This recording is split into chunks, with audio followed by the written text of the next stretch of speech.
Here's Monitor Now on NBC. And welcome again to the Big M, where we have a lot going for you. This is Bill Cullen, an exception to the foregoing, with a shopping note for you ladies. Always reach for the items at the back of the supermarket shelf. They just might have last week's prices on them. Keep the customer satisfied is our music anyway. By Simon and what's the other fella? Home is where I want to be. Out on the road so long, my friend. And if you came along, I know you couldn't disagree. It's the same old story. Yeah. Everywhere I go, I get slandered. Libel. I hear words I never heard in the Bible. And I once never had on the shoe shine. 2 steps away from the county line. Just trying to keep my customers satisfied. Every sheriff said to me, tell me what you come here for, boy. You better get your bags and leave. You're in trouble, boy, and now you're headed into poor. It's the same old story. Everywhere I go, I get slandered. I hear words I never heard in the Bible. And I once never had a shoe shine. 2 steps away from the county line. Just trying to keep my customers satisfied.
Fort Worth, Texas, where the wide open spaces butt up against modern buildings, and summer heat takes its toll on man and machines. 100, 105, 110 degrees of summer heat bake this Texas town. Taxi! And if you run a fleet of 80 air-conditioned yellow cabs, you need all the protection you can get. That's why the Fort Worth Cab and Baggage Company relies on STP Keep Cool radiator treatment. Overheating problems used to knock out 7 or 8 cabs a day. But then last summer, this entire fleet of Fort Worth cabs started using STP Keep Cool radiator treatment. The result? Not a single case of overheating or vapor lock. The same problems could plague your car. Overheating, stalling in traffic. Move it, bud! That's why you need STP Keep Cool. If it works in Fort Worth cabs, you can bet it'll work in your car. Try STP Keep Cool this summer. From Maine to Texas, it takes the heat off your engine. Our resident psychologist, Dr. Joyce Brothers, receives a lot of mail from listeners who have problems of one kind or another. Right now, she's going to answer one of those letters. Doctor? A woman writes, Dear Dr. Brothers, I show my love for my husband in countless ways, always making his favorite foods and, in general, trying to make his life a little less harried. But he still acts as if I'm the most selfish and inconsiderate person in the world if I don't feel like having sex when he does. He sulks like a baby without trying to understand that I'm sometimes just too tired or in a bad mood. What should I do? It's only natural that a husband or wife will occasionally feel little interest in sex while the partner is favorably inclined. However, such differences in sexual interest should only become a major marital problem when it becomes a frequent occurrence. Wives sometimes fail to understand the impact that fairly regular sexual refusal or postponement can have upon their husband's confidence and emotional well-being. Instead of trying to understand the feelings of their husband and to consider possible reasons for their own continued reluctance, they find it easier to deny the existence of any problem at all. No matter how deeply a husband loves his wife, frequent rejections of his sexual overtures can cause resentment and anger, which can lead to serious marital problems. Some men attempt to solve the dilemma by seeking out a more accepting, regularly responsive woman with whom they can be relatively certain that their sexual advances will be welcomed. Or a man may gradually decrease the frequency with which he approaches his wife in order to reduce the possibility of disappointment and rejection. Ironically, the sexually rejecting wife is very often an excellent wife in a motherly sense, taking care of all of her husband's needs except his sexual needs. While you may believe that you amply demonstrate your love through cooking and caretaking efforts, obviously your husband can't help but feel your frequent coolness as a sign of lack of love. Both of you should sit down and talk about this as soon as possible. And I think you should make an effort to be more accepting if you don't want your husband to stray. This is Dr. Joyce Brothers, Full Monitor. I got a problem, too, at home. I've got a problem there, personal problem. I guess I shouldn't discuss it. I won't discuss it because my wife would cut me off without a cent. Thank you, Doctor. Dr. Brothers welcomes letters from Monitor listeners. You may address her in care of NBC Monitor, 30 Rockefeller Plaza, New York. Here's a new release, Let's Change the Subject, by Peggy Lee, which almost always means something pleasurable. This one's called Where Did They Go?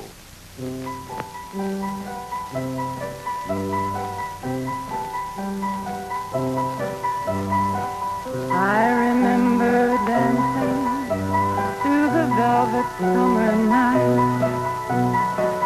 stars that softly flickered through 1,000 colored lights, sipping pink champagne until the sun began to rise, till morning turned our laughter to goodbye.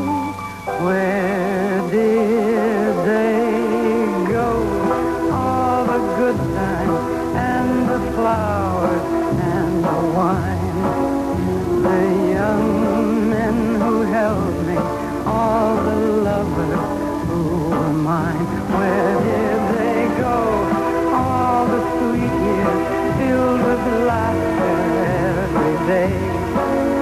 When time went on forever, oh, when did they slip away?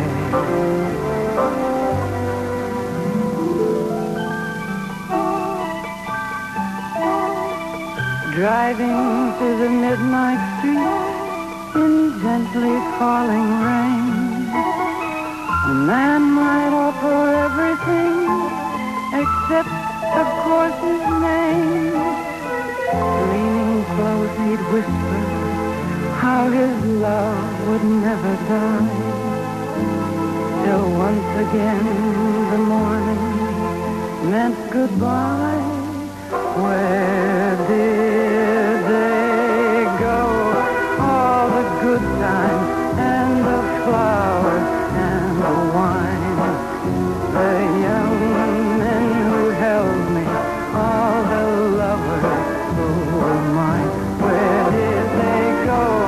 All the sweet years filled with laughter every day.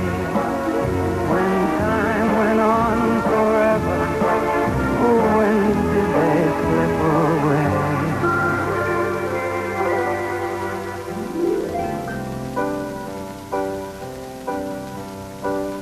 Now it's time to light another candle on the cake. Join me in a glass of wine. It's just for old time's sake. We'll drink to all your wishes, whatever they may be. If one or two come true, just think of me. Where did they go? All the good times and the flowers and the wine, the young men who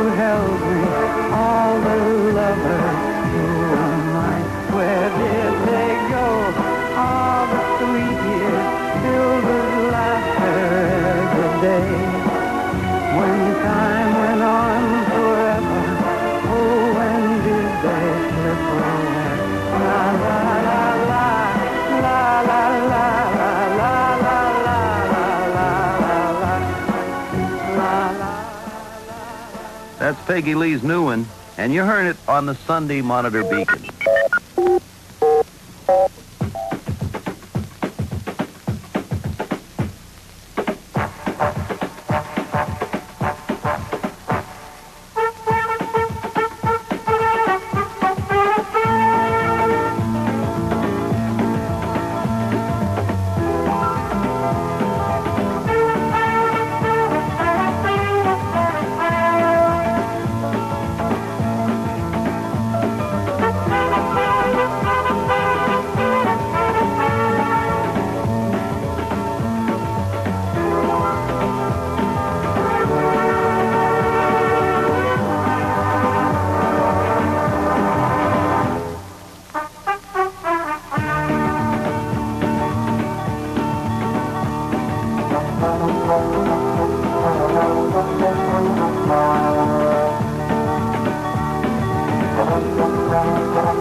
Well, Bill Cullen back with Monitor. All the late sports news and results coming up after music by the White Plains. This one's called Carolina's Coming Home.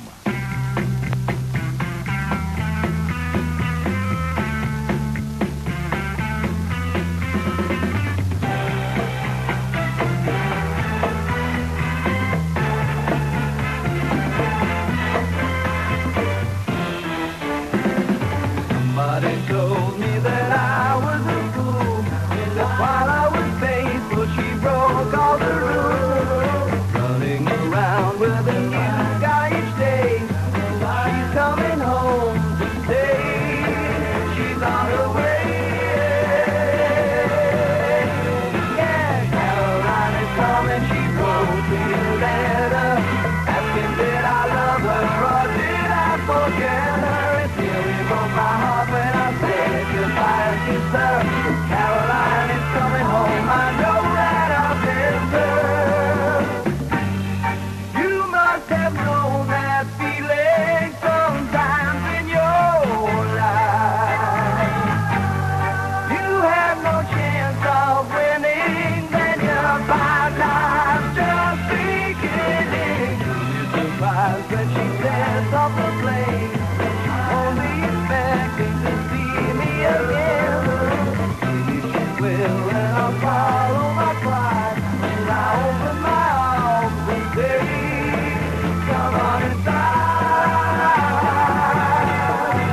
Yeah, Caroline is coming. She wrote me a letter asking did I love her or did I forget her. It really broke my heart when I said goodbye and kissed her. Caroline is coming home. I know that I missed her. Yeah, Caroline is coming. She wrote me a letter asking did I love her or did I forget her. It really broke my heart when I said goodbye and kissed her. Caroline is coming home. I know that I missed her. Caroline is coming. She wrote me a letter asking did I love her or did I forget her. It really broke my heart when I said goodbye and kissed her. Caroline is coming home. It's time to catch up on sports. LaCory defeats Ryan, the Stanley Cup's all tied up, and the baseball scores. Coming up now on Monitor Sports. Well, they ran the Dream Mile at the Martin Luther King Games in Philadelphia this afternoon, and it lived up to the expectations as a close, exciting race.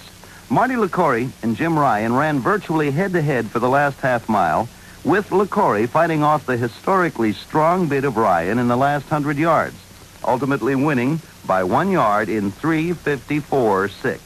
Thus, LaCory fulfilled his own prediction that he would settle it with Ryan this time around.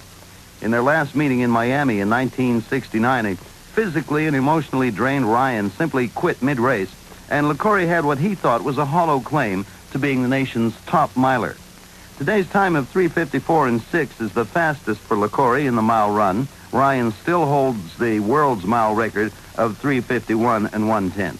So today's mile, the mile run, sets the stage for a series of great mile events between LaCory and Ryan in the upcoming year. Presumably, they'll be at the top of the U.S. team in next year's Olympics in Munich. Well, the Montreal Canadiens, down 3-2 early in the third period, came back and defeated the Chicago Blackhawks in the sixth game of the Stanley Cup playoffs in Montreal this afternoon, 4-3.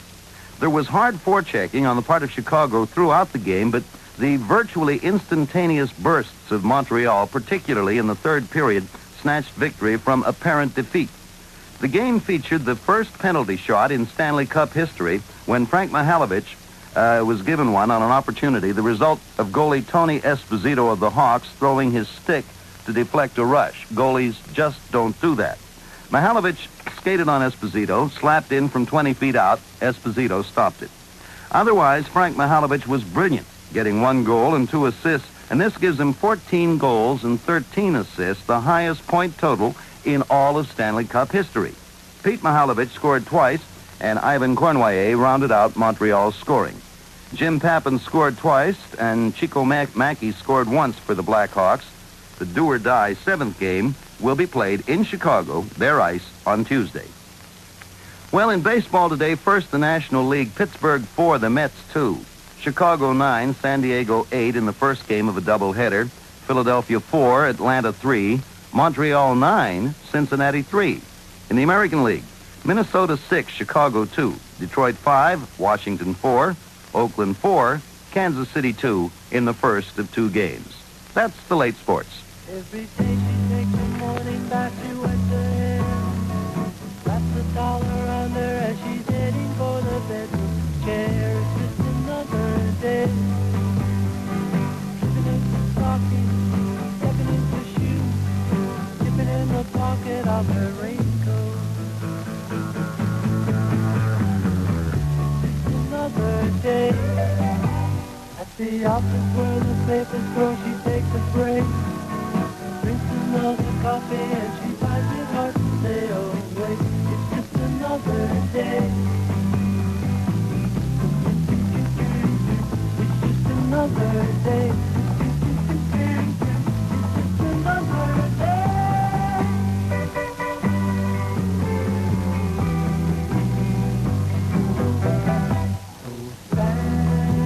So sad, so sad.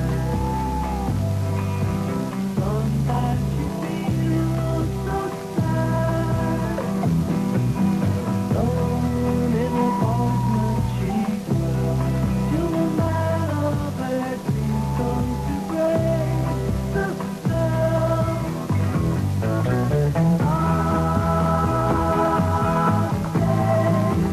Sometimes around, and he comes and he stays, but he leaves the next day.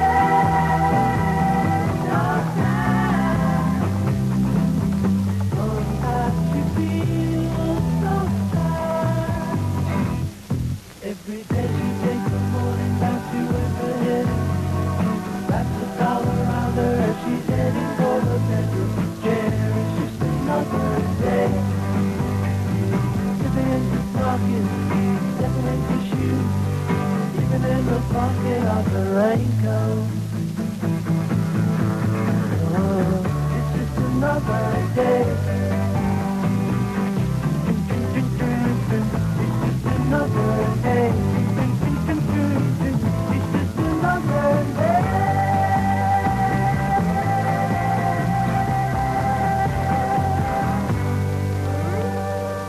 Paul McCartney, No Sneaky, and Another Day. This is Joe Garagiola, and I've got a sporting proposition for you.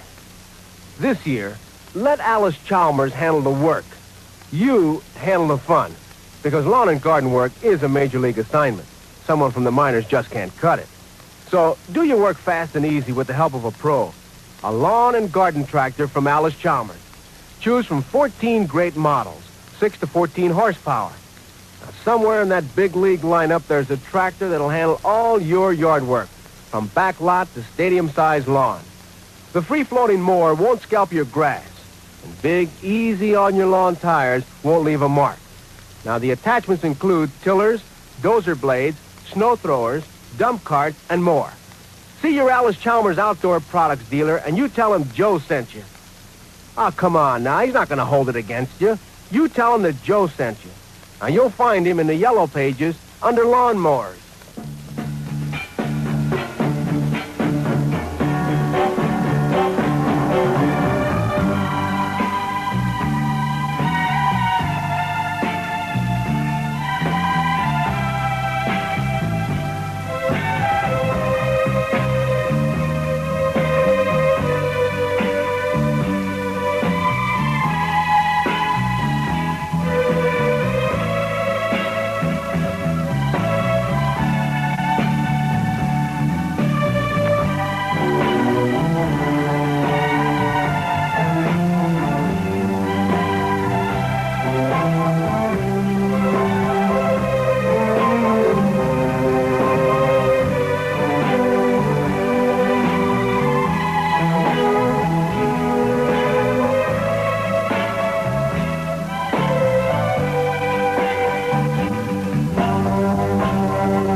Happy Sad Song by Neely Plum. A couple of items coming up on the evening portion of Monitor I'd like to call to your attention.